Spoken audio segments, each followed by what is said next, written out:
Hey guys, this is one of the final garden updates for the spring 2014 garden. Here we have the extra tender corn. I'd done a harvest video of that. I still got to come out here and do another harvest to pick off any of the second ears, and some of the plants still had first ears to pick off, so maybe I'll get a few more out of it. It turned out pretty good corn. Real sweet, real tender. Made quite a few bags and put it in the freezer, so that was pretty good. And the melons have not been very good this year. I had, guess, a lack of pollination. Only got maybe 7 cantaloupes in here.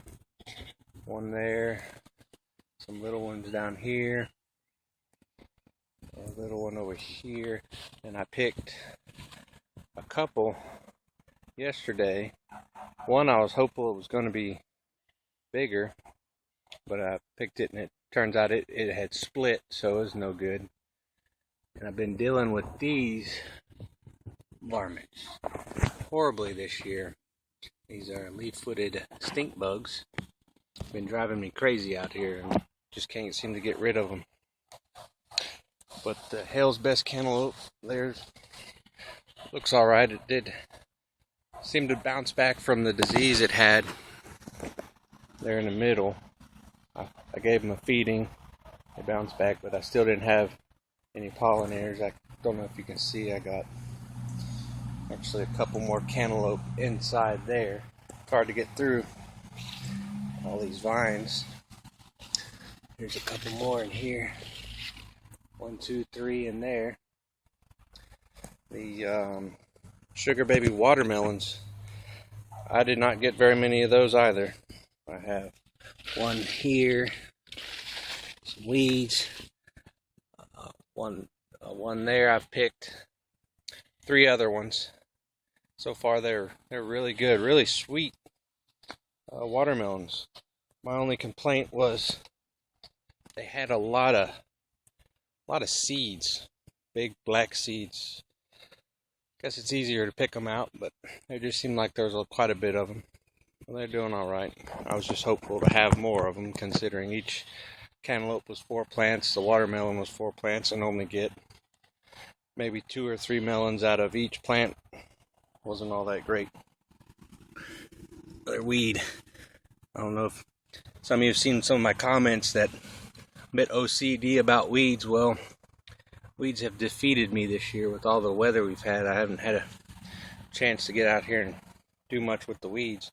But the places that I put the hay down really helped, considering I haven't been out here at all compared to last year, where I was picking weeds quite often. Now this year I haven't really had any trouble with them, so I guess the hay works. Here, these spots didn't have any hay. This is where the onions were, so I don't know what all these weeds come from. I got plenty of them. This here is actually the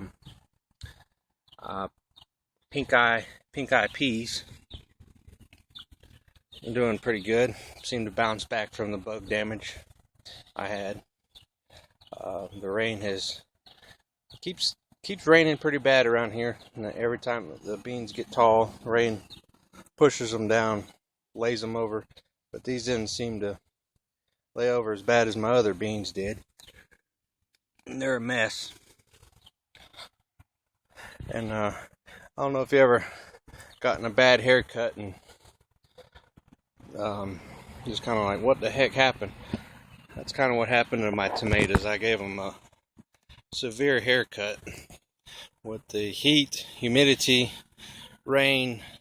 They started getting, I'm not sure if it was blight or just dying back from the heat, but there was quite a bit of this dead stuff on there, so I went ahead and just picked off most of the foliage down here, almost to the top of the plant now, because all this fruit is ready.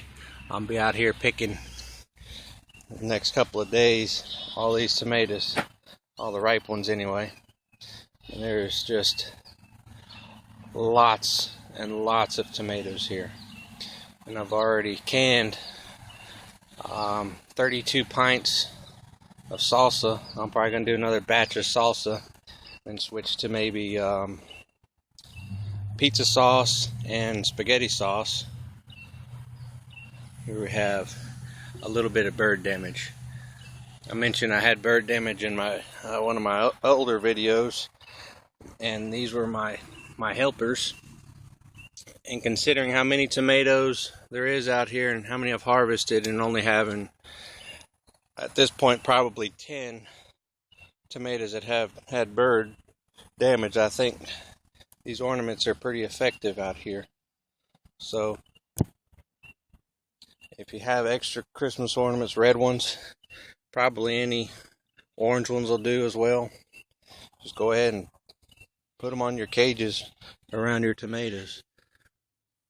But my only complaint about these Roma tomatoes is they're small.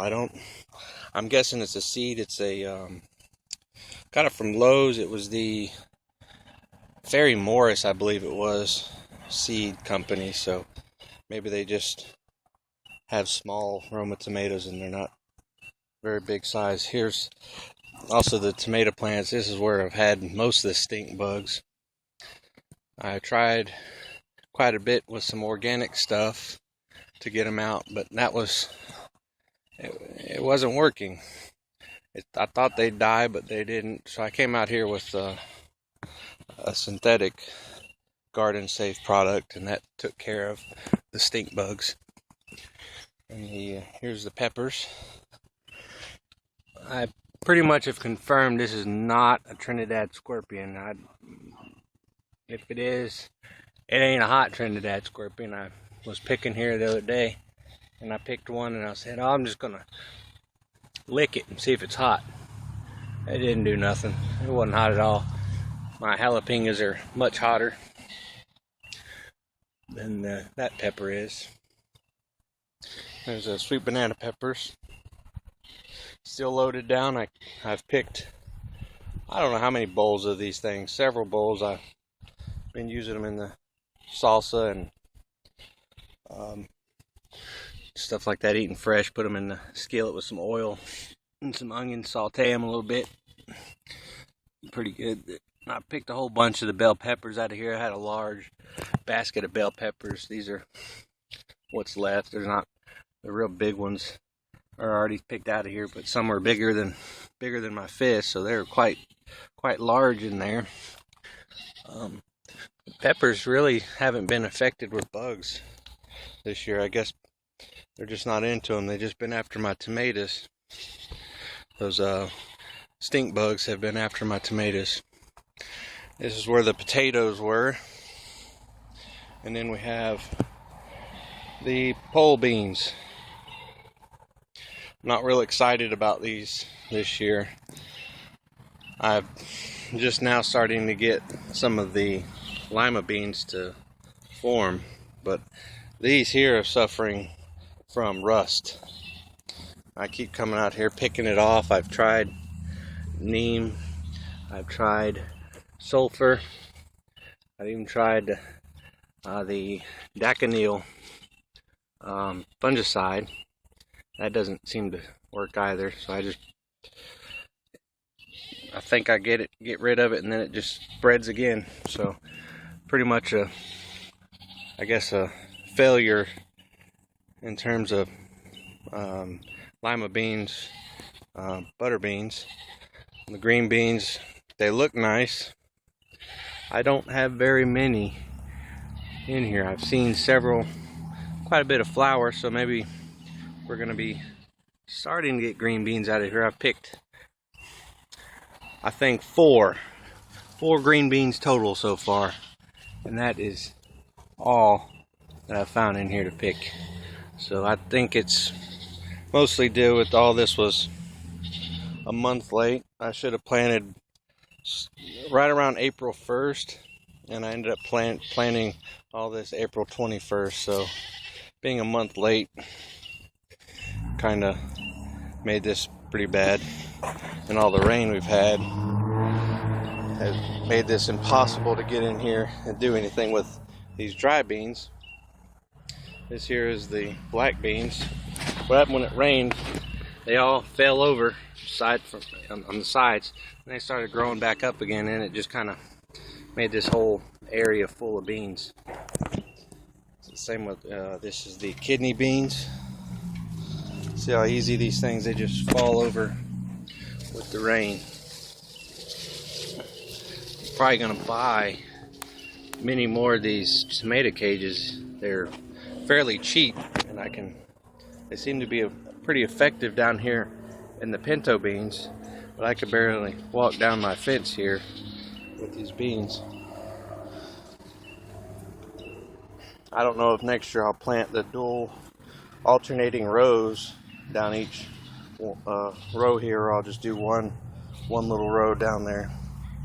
But they seem to have either disease or they're dying back, getting close to done. Although it take longer than green beans, so I'm hoping they're just dying back, being close to done. The pinto beans look worse than the kidney beans.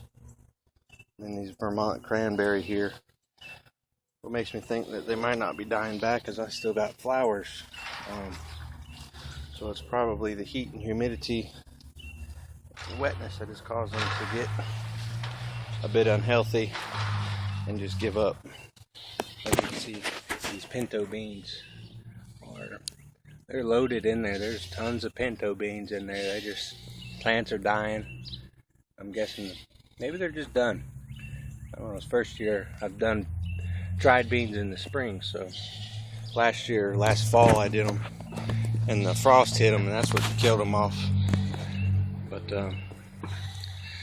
that's the garden here, June 20th, 2014. All is doing well. It's getting real close to being done.